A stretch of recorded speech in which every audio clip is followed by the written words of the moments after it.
দ্বিকক্ষ সংসদ তত্ত্বাবধায়ক সহ সংস্কার কমিশনে ৬২টি সংশোধনী প্রস্তাব বিএনপির। ষড়যন্ত্র মোকাবিলায় সতর্ক থাকার আহ্বান তারেকের। রাষ্ট্রদ্রোহ মামলায় চিন্ময় দাস কারাগারে, আদালতে বিক্ষোভ, লাঠিচার্জ, আইনজীবীকে হত্যা, দেশি বিদেশি ষড়যন্ত্র বললেন উপদেষ্টা। এটার ক্ষেত্রে আমার মনে হয় কিছু ইন্ধন, বাইরেরও কিছু হয়তো ইন্ধন আছে, এবং দেশেও অনেক দুই একটা পার্টি আছে যে তাদের থেকে হয়তো কিছু ইন্ধন আছে। আবার ধরেন যে যাদের আমরা ব্যান করে দিছি তাদের থেকে হয়তো কিছুটা ইন্ধন আছে। বুটেক্স পলিটেকনিক দিয়ে সপ্তাহব্যাপী ছাত্র সংহতি কর্মসূচি শুরু, ঐক্যবদ্ধ রাখাই লক্ষ্য বলছে বৈষম্য বিরোধী নেতারা। এবং জুলাই আগস্টে অবৈধ ও লুটের অস্ত্রের 25% উদ্ধার হয়নি। নিরাপত্তা ঝুঁকি কমাতে অভিযান জোরদারের তাগিদ।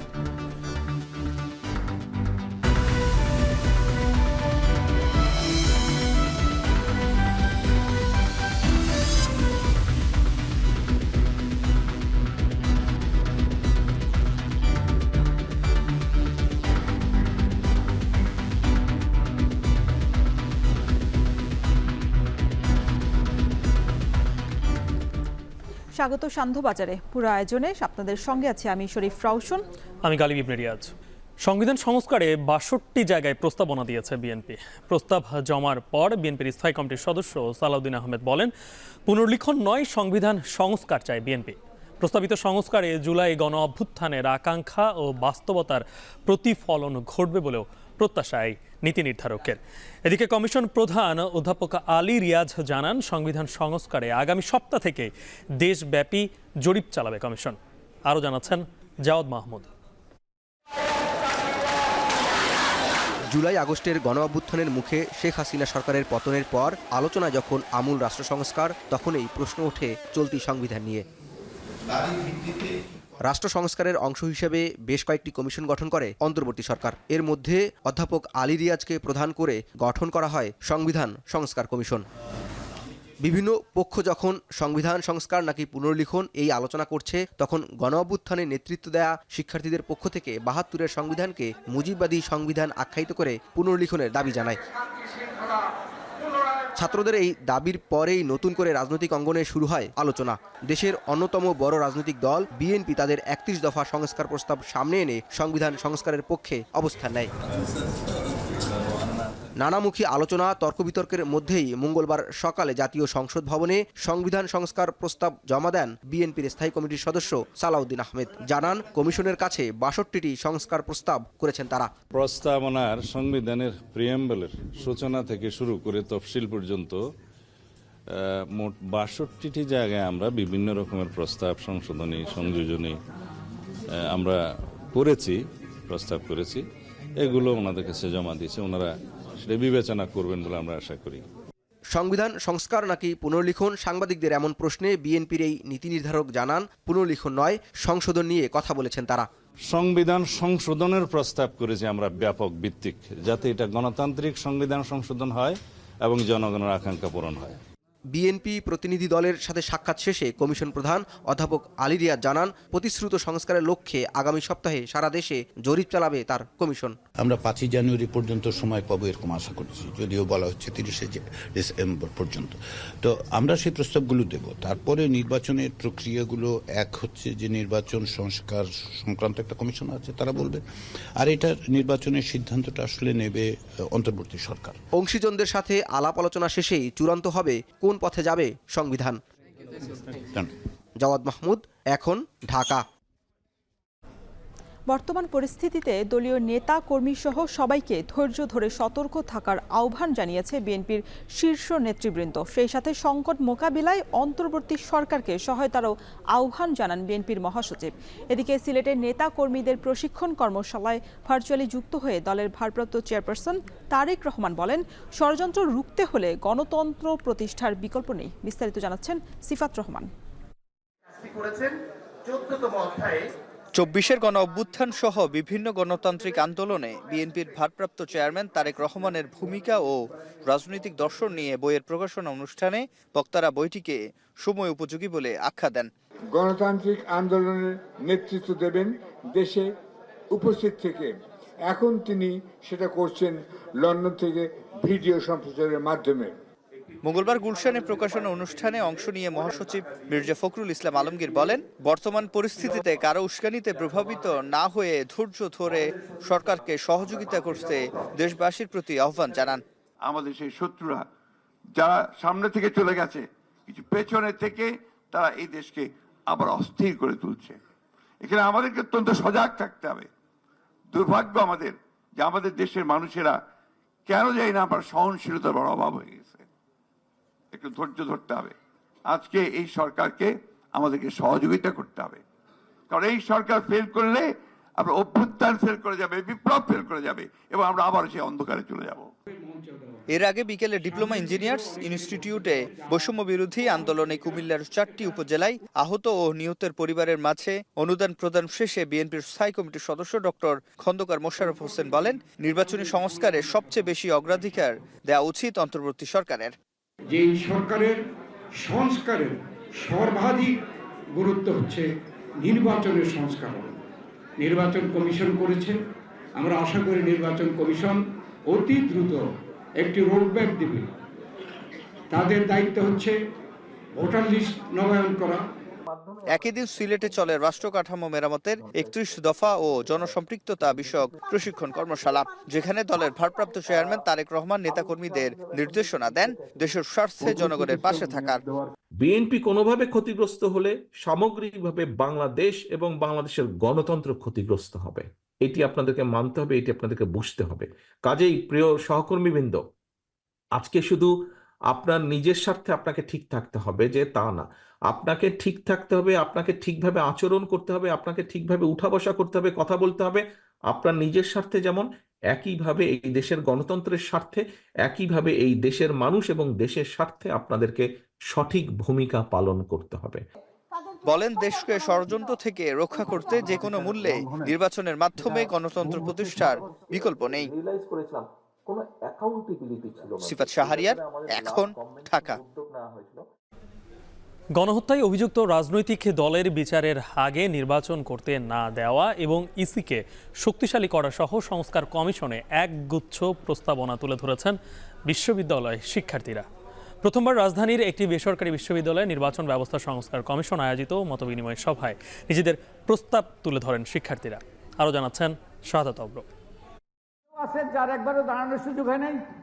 নির্বাচন ব্যবস্থা সংস্কারের লক্ষ্যে বিভিন্ন অংশীজনের সঙ্গে সংলাপ করছে কমিশন। এরই ধারাবাহিকতায় শিক্ষার্থীদের সঙ্গে ইস্ট ওয়েস্ট ইউনিভার্সিটিতে মতবিনিময় সভায় নির্বাচন ব্যবস্থা সংস্কার কমিশন আয়োজিত 2.5 ঘন্টার মতবিনিময় সভায় অংশ নেয় 51টি সরকারি বেসরকারি বিশ্ববিদ্যালয়ের শিক্ষার্থীরাও।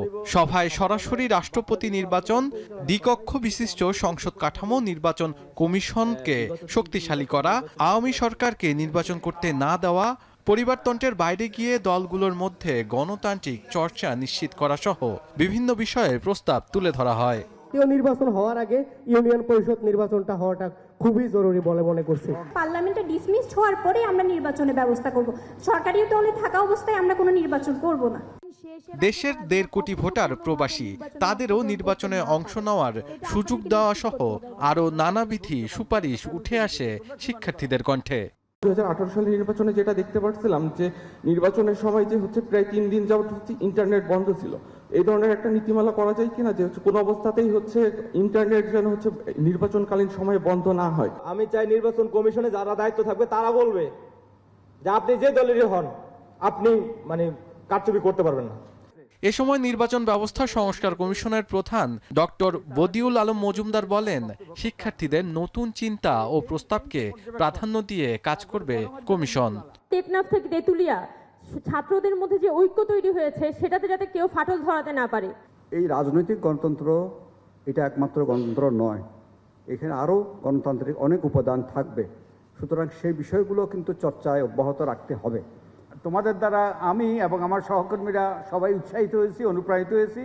আমাদের মধ্যে আরও তোমাদের মধ্যে যে তারুণ্যের যে উচ্ছ্বাস, সেই উচ্ছ্বাস আমাদের মধ্যে সৃষ্টি হয়েছে, আরও দৃঢ় প্রত্যয় সৃষ্টি হয়েছে। তোমরা যা শুরু করেছ এবং তোমরা এটা শেষ করবে, তোমরা এই প্রত্যয় দেখিয়েছ, আমরাও তোমাদের সাথে আছি। এছাড়াও আগামী নির্বাচনের রোডম্যাপ দ্রুত দেওয়ার কথাও জানান বক্তারা। কিংবা আনুষ্ঠানিক শিক্ষার অভাব কিন্তু অযোগ্যতা নয়। শাহাদাত অপ্র, এখন, ঢাকা। আরএফএল ওয়াটার পাম্পের অটো থার্মাল টেকনোলজি, যা বেশি হিটে নষ্ট হয় না, শতভাগ মসৃণ, ব্রাশ ইম্পেলার নিশ্চিত করে অধিক পানির flow. RFL water pump on করলে পানির তুফান।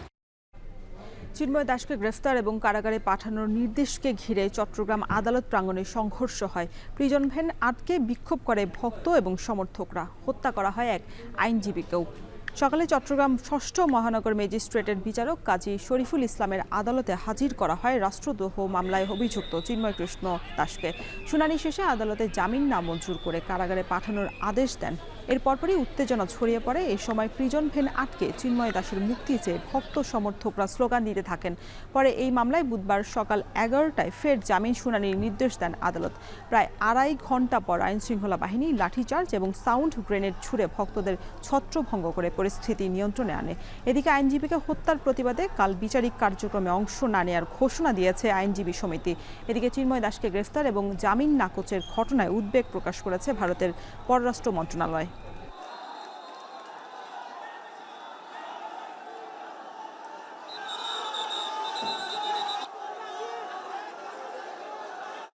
সরকারের কর্তৃপক্ষের কাছে আমরা অনুরোধ করতে চাই এই বিষয়টি তদন্ত করবেন। কেন পুলিশের এই যে কভার্ড ভ্যান ছিল, যেটা আসামি নেওয়ার প্রিজন ভ্যান, সেই ভ্যান কেন যেতে দেয় নাই, কারা দেয় নাই, কিভাবে ছিল? আমাদের কোর্ট বিল্ডিংয়ের সিসি ফুটেজ রয়েছে এবং যে ঘটনাস্থলে আমাদের বিজ্ঞ আইনজীবী সাইফুল ইসলাম আলিফকে মারা হয়েছে, ওখানেও সিসি ফুটেজ রয়েছে। এখানে যখন আসছে উনি খুব খারাপ অবস্থা ছিল, ওনাকে এই জায়গায় মানে কানের এই পাশে মাথা থেকে শুরু করে ওনাকে স্টিপ ইঞ্জুরি করা হয়েছে এবং উনি সাথে সাথে এত বেশি ব্লিডিং হয়েছে, মৃত্যুকুলে জ্বলে পড়ছে। এখানে যখন আসছে তখন আসলে ওনার এই ব্লাড ডেথ পাওয়া গেছে। এদিকে সার্বিক নিরাপত্তার কথা চিন্তা করে চট্টগ্রাম ও ঢাকায় বিজিবি মোতায়েন করা হয়েছে। চিন্ময় কৃষ্ণ দাসকে গ্রেপ্তার ও কারাগারে নেওয়ার ঘটনায় সকাল থেকেই চট্টগ্রামের নিউ মার্কেট এলাকা ও আদালত প্রাঙ্গণে উত্তেজনা বিরাজ করছে। এ নিয়ে আরও বিস্তারিত জানতে নগরীর নিউ মার্কেট থেকে যুক্ত হচ্ছেন সহকর্মী হোসাইন জিয়াদ। জিয়াদ, এখন সেখানকার সর্বশেষ পরিস্থিতি কি?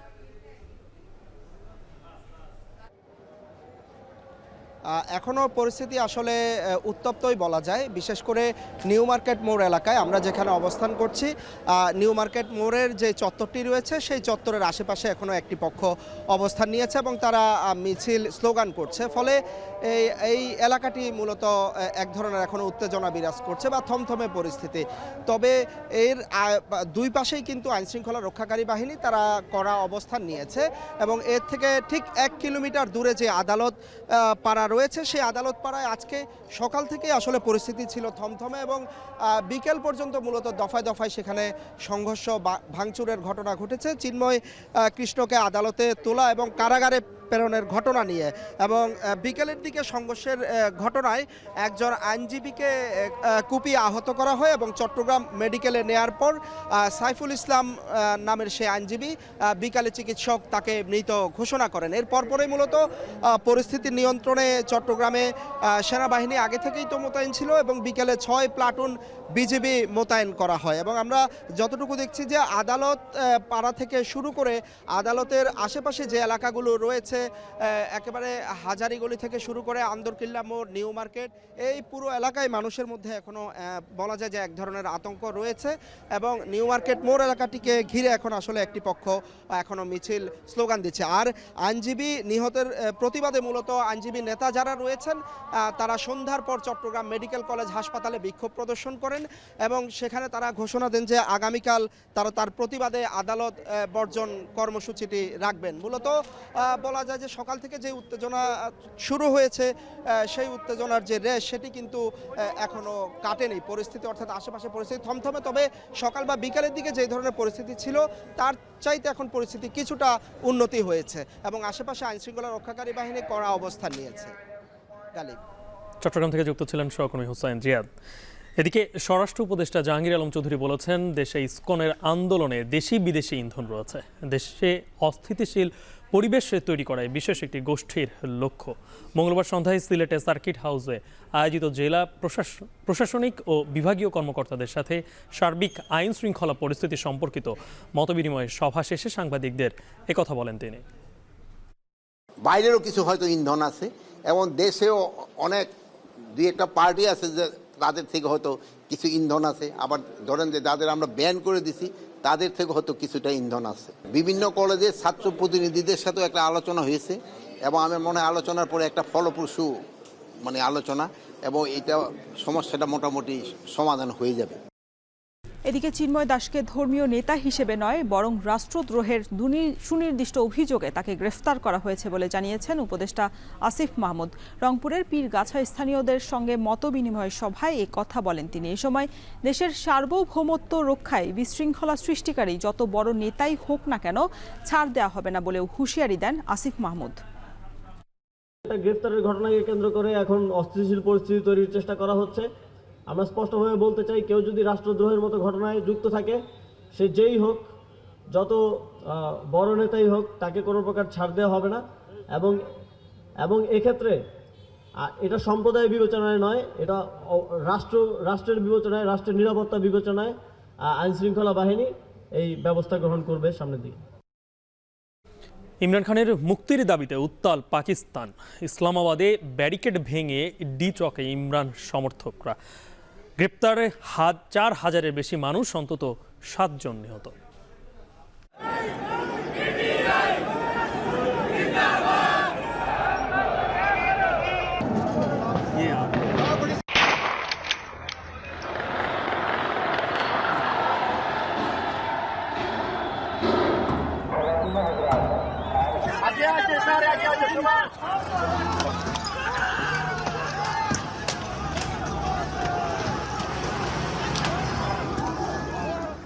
সংবাদের শেষ অংশে এই নিয়ে থাকছে বিস্তারিত। এখন নিচে ছোট্ট একটা বিরতি, সাথেই থাকুন।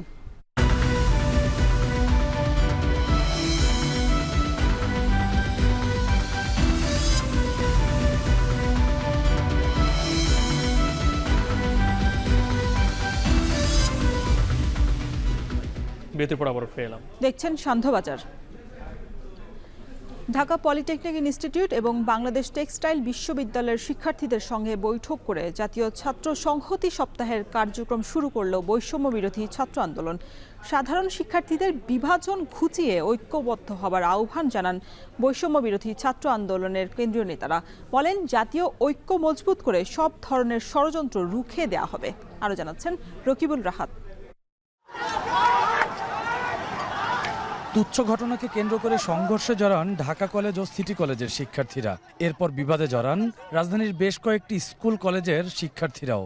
যা নিয়ে সারা দেশে শুরু হয় আলোচনা সমালোচনা। এমন টালমাটাল অবস্থায় সোমবার বেশ কয়েকটি ছাত্র সংগঠনের সঙ্গে বৈঠক করে বৈষম্য বিরোধী ছাত্র আন্দোলন। ঘোষণা আসে, ফ্যাসিবাদ বিরোধী সব ছাত্র সংগঠনের ঐক্যমতের ভিত্তিতে জাতীয় ছাত্র সংহতি সপ্তাহ পালনের। এরই ধারাবাহিকতায় মঙ্গলবার বিকেলে ঢাকা পলিটেকনিক ইনস্টিটিউট এবং বাংলাদেশ টেক্সটাইল বিশ্ববিদ্যালয়ের শিক্ষার্থীদের সঙ্গে বৈঠক করেন বৈষম্য বিরোধী ছাত্র আন্দোলনের নেতারা। জানান, একটি মহল গণ অভ্যুত্থানের চেতনায় বিভাজন তৈরি করার পায়তারা করছে। সকল ছাত্র সংগঠন এটা উপলব্ধি করতে পেরেছে যে আমাদের মধ্যে বিভাজন তৈরি করে দিয়ে মূলত হচ্ছে ছাত্র সমাজকে এদেশের মানুষের কাছে যে ইমেজ আছে সেই ইমেজ নষ্ট করার চেষ্টা করা হচ্ছে ছাত্র সমাজে। যার কারণে আমরা একটা কর্মসূচি হাতে নিয়েছি যে আমরা সারা দেশব্যাপী 1 সপ্তাহ জাতীয় ছাত্র সংহতি সপ্তাহ পালন করব। ফ্যাসিবাদীরা শিক্ষার্থীদের মধ্যে যে বিরোধ সৃষ্টি করতে চায় তা ঐক্যের মাধ্যমে নৎসাৎ করার আহ্বান জানান বৈষম্য বিরোধী আন্দোলনের ছাত্র নেতারা। শিক্ষার্থীরা নিজেদের মধ্যেই ছোট ছোট বিষয় নিয়ে অন্তর্কোন্দলে না জড়ায় এবং নিজেদের যে একতা এটাকে বিনষ্ট না করে। সারা বাংলাদেশ জুড়ে যেখানে আন্তঃপ্রাতিষ্ঠানিক কোন্দল দেখা দিবে, যেখানে আসলে ব্যক্তি বা প্রতিষ্ঠান জাতীয় আকাঙ্ক্ষার চেয়ে বড় করে যারাই দেখার চেষ্টা করবে তাদেরকে সন্দেহ করুন, তাদেরকে প্রতিহত করুন এবং তাদেরকে আইনের আওতায় তুলে দিন যদি তারা কোনো ফৌজদারি অপরাধ করে থাকে। বুটেক্স এবং পলিটেকনিকের শিক্ষার্থীরা নিজেদের মধ্যে যেভাবে সমঝোতা করেছে সেভাবে সারা দেশে শিক্ষার্থীদের ঐক্যবদ্ধ হয়ে সব ষড়যন্ত্র রুখে দেবার আহ্বানও জানান ছাত্রনেতারা। রকিবুল রাহাত, এখন ঢাকা। সংবাদ মাধ্যমের স্বাধীনতা নিশ্চিতে সব ধরনের সহায়তা করবে অন্তর্বর্তী সরকার। তবে এটা কতটা বিকশিত হবে সেই দায়িত্ব সাংবাদিকদের বলে মন্তব্য করেছেন তথ্য ও সম্প্রচার উপদেষ্টা নাহিদ ইসলাম। সচিবালয়ে সাংবাদিকদের প্রশ্নের জবাবে তিনি একথা বলেন। আমরা একটা উন্মুক্ত স্পেস করে দিচ্ছি দিতে চাই, আমরা সেই স্বাধীনতার জায়গাটা করতে চাই। আপনারা কিভাবে গড়ে তুলবেন সাংবাদিকতা, এটা বাংলাদেশের সাংবাদিকদের ঠিক করতে হবে। তো আমরা আমাদের জায়গা থেকে যে বাধা নিষেধ সরকার যেই ধরনের বাধা নিষেধ দেয় সেইটা আমরা দিব না, সেই নিশ্চয়তা আমরা করতেছি। পুলিশকে আমরা কখনোই চাই না যে পুলিশ জনগণের বিপক্ষে দাঁড়াক, ছাত্রদের বিপক্ষে দাঁড়াক, একটা আন্দোলনে গুলি চালাক। তবে অবশ্যই পুলিশ জনগণের নিরাপত্তা দিবে এবং সেই জায়গায় পুলিশের সর্বোচ্চ কঠোরতা আসবে। আমরা সেইভাবেই পুলিশকে গড়ে তোলার চেষ্টা করছি। এখনো দগদগে ৩৬ জুলাইয়ের ক্ষত। অভ্যুত্থান ঠেকাতে আইনশৃঙ্খলা বাহিনীর পাশাপাশি ব্যবহার হয়েছে অবৈধ, এমনকি লাইসেন্স করা অস্ত্র। এছাড়া ৫ আগস্টের পর থানা থেকেও লুট হয় বিপুল পরিমাণ অস্ত্র। এসব অস্ত্রের ২৫% এখনও উদ্ধার হয়নি। হাবিবুর রহমান হৃদয়ের ক্যামেরায় বিস্তারিত জানাচ্ছেন আরিফ হোসেন। এই যে অস্ত্র দেখছেন, এটি এসএমজি নামে পরিচিত, অর্থাৎ বিশ্বের বিভিন্ন দেশের সেনাবাহিনীর যারা কর্মকর্তা রয়েছেন অথবা যুদ্ধক্ষেত্রে এই অস্ত্রগুলো ব্যবহার করা হয়। ৫ আগস্টের পরে এমন ২৫১টি অস্ত্র খোয়া গেছে পুলিশের কাছ থেকে। এছাড়া এলএমজি খোয়া গেছে ৩৪টি। এই অস্ত্রগুলো ছাড়াও আর কি কি অস্ত্র খোয়া গেছে এবং কতগুলোই বা উদ্ধার হলো তা জানবো আমরা। ভাটরা থেকে অনুসন্ধানে শুরুটা করতে চায় এখন টিভি। কোন ধরনের কতগুলো অস্ত্র খোয়া গেছে এখান থেকে জানা গেল। সরকারি অস্ত্রের পাশাপাশি ব্যক্তিগত অস্ত্রও ছিল এই থানায়। থানা অস্ত্রাগারে সরকারি অস্ত্র এবং বেসরকারি অস্ত্র জমা ছিল, তার মধ্যে বিভিন্ন ক্যাটাগরির বেসরকারি অস্ত্র 25টি আর সরকারি অস্ত্র বিভিন্ন ক্যাটাগরির মধ্যে 25টি অস্ত্র আমাদের এখান থেকে মিসিং। যেতে চাই বাড্ডা থানায়, সেখানে প্রাথমিকভাবে অস্ত্রের হিসেব দেয়া নিয়ে কিছুটা গড়িমসি। অবশেষে পাওয়া গেল খোয়া যাওয়া অস্ত্রের হিসেব। এই থানা থেকে একটি পিস্তল, একটি শটগান ও ৭৭টি সাউন্ড গ্রেনেড ও কালার স্মোক গ্রেনেড 4টি উদ্ধার করা হয়েছে। রামপুরা থানা থেকে অস্ত্র খোয়া না গেলেও পুলিশের টহল টিম থেকে 2টি অস্ত্র ছিনতাই করে নিয়ে যায় দুর্বৃত্তরা। ওই বিটিভির সামনে থেকে 2টা পিস্তল আমাদের হারানো যায়। পুলিশের হিসেব বলছে এখন পর্যন্ত লুট হওয়া 1106টি চায়না রাইফেলের মধ্যে উদ্ধার হয়েছে 972টি। এছাড়া যেসব রাইফেল, এসএমজি, এলএমজি, চায়না পিস্তল খোয়া গেছে সেগুলোরও সব উদ্ধার হয়নি। আর খোয়া যাওয়া 1092টি পিস্তলের মধ্যে পাওয়া গেছে মাত্র 618টি। সবচেয়ে বেশি খোয়া গেছে শটগান 2076টি, যার মধ্যে 420টি এখনও উদ্ধার করা যায়নি। 3 ক্যাটাগরি অস্ত্র আমরা বেসিক্যালি উদ্ধার করছি। একটি হচ্ছে পুলিশে যে সমস্ত অস্ত্রগুলো লুট হয়ে গিয়েছিল সেগুলো উদ্ধার হচ্ছে। এর পাশাপাশি আপনারা জানেন যে সমস্ত আগ্নেয়াস্ত্রের লাইসেন্সগুলো স্থগিত করা হয়েছিল, তো সেই অবৈধ অস্ত্রগুলো উদ্ধারেও কিন্তু আমরা অভিযান পরিচালনা করছি। অভিযোগ ছিল ছাত্র জনতার আন্দোলন থামাতে লাইসেন্স করা অস্ত্র ব্যবহার করেছিল তৎকালীন ক্ষমতাসীনরা। ঢাকা জেলার ডিসি অফিস ঘুরে জানতে চাই সে হিসেব। কোথায় গেল কর্মকর্তারা, অপেক্ষা করেও সুরাহা মিলছিল না। এখানে তো কোনো সারারা নাই। ওনারা নির্দেশে ওনারা কইতে পারবে আপনি রেট করা গেছে কোথায়? ওনা আছে এইখানে আছে। যে এগুলো জমা হয়েছে, কিন্তু যতগুলো আর কি মানে রানিং কর্মকর্তা আছে সেগুলোর তথ্য ঠিক আছে এইটুকু জানা গেল।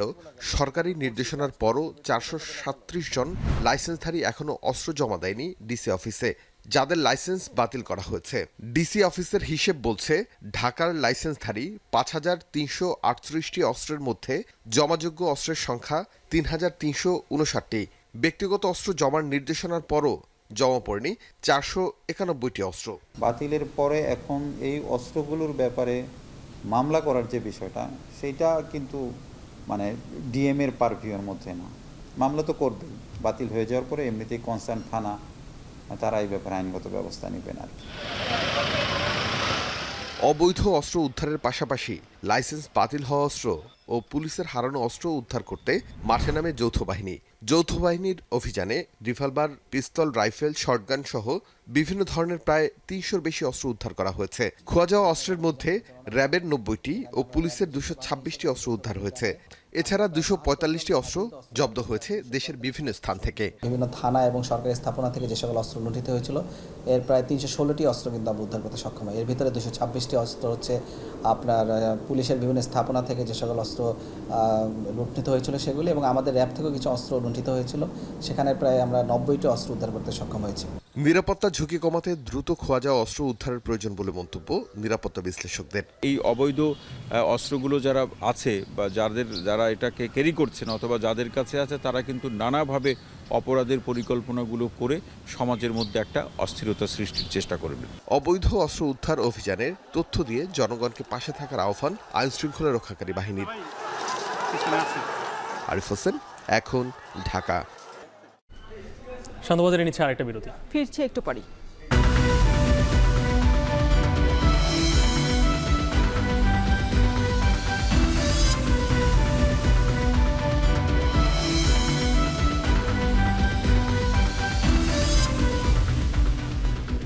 বিরতির পর আবারও স্বাগত। আপনারা দেখছেন শান্তবাজার। 5 মে শাপলা চত্বরে গণহত্যার অভিযোগে শেখ হাসিনা সহ 50 জনকে আসামি করে ট্রাইব্যুনালে অভিযোগ দায়ের করেছে হেফাজতে ইসলাম। মঙ্গলবার ট্রাইব্যুনালের প্রসিকিউশনে এই অভিযোগ দায়ের করেন হেফাজত ইসলামের কেন্দ্রীয় যুগ্ম মহাসচিব মাওলানা মামুনুল হক সহ হেফাজতের কেন্দ্রীয় নেতারা। অভিযোগে সাবেক প্রধানমন্ত্রী, নিরাপত্তা উপদেষ্টা তারেক আহমেদ সিদ্দিকী, তৎকালীন স্বরাষ্ট্রমন্ত্রী, ডিএমপি কমিশনার সহ 50-এর বেশি সদস্যকে আসামি করা হয়েছে। হেফাজত নেতারা অভিযোগ করেন, শান্তিপূর্ণ সমাবেশে গুলি করে হত্যা করা হয় শতাধিক ধর্মপ্রাণ মুসলমানদের। এ সময় প্রসিকিউশন জানান, হেফাজতের করা অভিযোগে আন্তর্জাতিক অপরাধ ট্রাইব্যুনালের আইনে তদন্ত করে বিচার শুরু করা হবে। কিশোরগঞ্জে একটি বাসা থেকে একই পরিবারের 4 জনের মরদেহ উদ্ধার করেছে পুলিশ। বিকেলে জেলার ভৈরব উপজেলার রানীর বাজার এলাকা থেকে তাদের মরদেহ উদ্ধার করা হয়। নিহতরা হলেন নরসিংদীর রায়পুরা উপজেলার আনোয়ারাবাদ এলাকার জনি বিশ্বাস, তার স্ত্রী নিপা রানী বিশ্বাস, 2 সন্তান কথা বিশ্বাস এবং ধ্রুব বিশ্বাস। নিহত নিপা রানী 7 মাসের অন্তঃসত্ত্বা ছিলেন। ভৈরব থানার ওসি জানান, বিকাল 4টায় ঘটনাস্থলে যায় পুলিশ। দরজা ভেঙে জনি বিশ্বাসের ঝুলন্ত মরদেহ উদ্ধার করে। পাশেই ছিল তার স্ত্রী এবং সন্তানদের মরদেহ।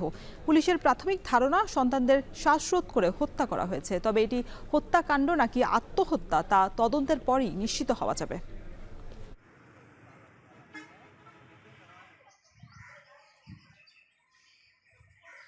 কুমিল্লার বুড়িচংয়ে সুবর্ণ এক্সপ্রেস ট্রেনের ধাক্কায় ব্যাটারি চালিত অটোরিকশার 4 নারী সহ 6 যাত্রী নিহত হয়েছেন। এই ঘটনায় আশঙ্কাজনক অবস্থায় হাসপাতালে ভর্তি করা হয়েছে বেশ কয়েকজনকে। বেলা 11টার দিকে ঢাকা চট্টগ্রাম রেলপথের বুড়িচংয়ের কালিকাপুরে এই দুর্ঘটনা ঘটে। পুলিশ জানায়, ব্যাটারি চালিত অটোরিকশাটি কালিকাপুরের অবৈধ রেল ক্রসিং পার হয়ে বাক্সিমুলা যাচ্ছিল। এ সময় রেল লাইনে উঠে গেলে ঢাকাগামী সুবর্ণ এক্সপ্রেস অটোরিকশাটিকে ধাক্কা দেয়। ঘটনাস্থলেই মারা যায় অটোরিকশা চালক সাজু, যাত্রী রফিক মিয়া, লুৎফা আক্তার, সফরজান ও সানুমণি। পরে হাসপাতালে নেওয়া হলে মৃত্যু হয় আরও একজনের। নিহতরা সবাই বাক্সিমুল গ্রামের বাসিন্দা। ঘটনাস্থল পরিদর্শনে আসলে স্থানীয়দের তোপের মুখে পড়েন রেলের ঊর্ধ্বতন কর্মকর্তারা।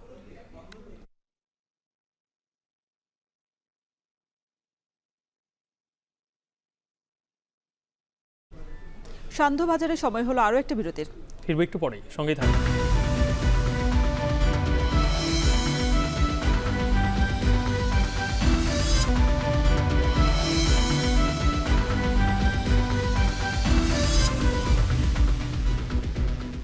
ফিরলাম বিরতির পর। দেখছেন সান্ধ্যবাজার।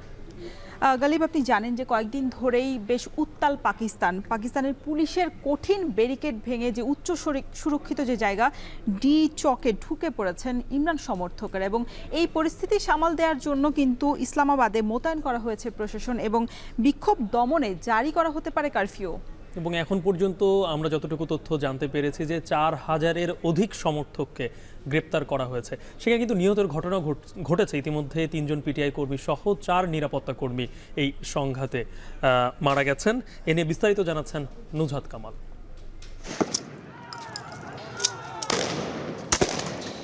জনতার রক্ষকই গুলি ছুঁড়ছে বিক্ষুব্ধ মানুষের দিকে। কারাবন্দী সাবেক প্রধানমন্ত্রী ইমরান খানের সমর্থকদের লক্ষ্য করে মঙ্গলবার পাকিস্তানের রাজধানী ইসলামাবাদ ও সংলগ্ন এলাকায় দিনভর চলে রক্তক্ষয়ী সংঘাত, সহিংসতা। এর আগে 2 দিনের যাত্রার পর পুলিশের রক্তচক্ষু উপেক্ষা করে রাজধানী ইসলামাবাদের রেড জোনে ঢুকে পড়ে হাজার হাজার মানুষ। যাত্রা আটকাতে রাস্তায় রাস্তায় ফেলে রাখা শত শত বিশাল শিপিং কন্টেইনারের কঠিন ব্যারিকেড প্রবল জনজোয়ারে তাসের মতো ভেঙে পড়ে। যানবাহন এমনকি পুলিশের গাড়িতেও আগুন দেয় উত্তেজিত জনতা। 144 ধারা, পুলিশের গুলি, টিয়ারশেল ইত্যাদি উপেক্ষা করেই প্রেসিডেন্ট প্রধানমন্ত্রীর কার্যালয়, পার্লামেন্ট, সুপ্রিম কোর্ট ইত্যাদি অবস্থিত যে ডি-চকে উচ্চ সুরক্ষিত সে এলাকার নিরাপত্তা বেষ্টনী ভেঙে ফেলে বিক্ষোভকারীরা। পরিস্থিতি নিয়ন্ত্রণে সংবিধানের 245 ধারা জারির মাধ্যমে সেনা মোতায়েন করেছে ইসলামাবাদ। এরই মধ্যে রেড জোনের নিয়ন্ত্রণ নিয়েছে সেনাবাহিনী। এ পর্যন্ত আটক করা হয়েছে 4000-এর বেশি বিক্ষোভকারীকে। রাজধানীতে কারফিউ জারির কথা ভাবা হচ্ছে বলে জানিয়েছে প্রশাসন। এদিকে পিটিআই এর বিক্ষোভ ঠেকাতে কদিন ধরেই কর্তৃপক্ষ শিপিং কন্টেইনার ফেলে রাস্তাঘাট বন্ধ করে রাখায় প্রায় পূর্ণ লকডাউন পরিস্থিতিতে ব্যাপক বিঘ্ন ঘটছে জ্বালানি সরবরাহে। ডিজেল ও পেট্রোল সহ জ্বালানি সংকটের হুমকিতে দেশের দ্বিতীয় ও তৃতীয় বৃহত্তম নগরী লাহোর ও রাওয়ালপিন্ডি। চরম রাজনৈতিক অস্থিরতায় পাকিস্তানের পুঁজিবাজার সূচক হারিয়েছে 3500-এর বেশি। নুজহাত কামাল, এখন বিশ্ব। শেষ করছি সান্ধ্যবাজার। শিরোনামগুলো আরেকবার। দ্বিকক্ষ সংসদ তত্ত্বাবধায়ক সহ সংস্কার কমিশনে ৬২টি সংশোধনী প্রস্তাব বিএনপির। ষড়যন্ত্র মোকাবেলায় সতর্ক থাকার আহ্বান তারেকের। রাষ্ট্রদ্রোহ মামলায় চিন্ময় দাস কারাগারে, আদালতে বিক্ষোভ, লাঠিচার্জ, আইনজীবীকে হত্যা দেশি বিদেশি ষড়যন্ত্র বললেন উপদেষ্টা। এটার ক্ষেত্রে আমার মনে হয় কিছু ইন্ধন, বাইরেরও কিছু হয়তো ইন্ধন আছে, এবং দেশেও অনেক দুই একটা পার্টি আছে যে তাদের থেকে হয়তো কিছু ইন্ধন আছে। আবার ধরেন যে যাদের আমরা ব্যান করে দিছি তাদের থেকে হয়তো কিছুটা ইন্ধন আছে। বুটেস পলিটেকনিককে দিয়ে সপ্তাহব্যাপী ছাত্র সংহতি কর্মসূচি শুরু, ঐক্যবদ্ধ রাখাই লক্ষ্য বলছে বৈষম্য বিরোধী নেতারা। এবং জুলাই আগস্টে অবৈধ এবং লুটের অস্ত্রের 25% উদ্ধার হয়নি। নিরাপত্তা ঝুঁকি কমাতে অভিযান জোরদারের তাগিদ।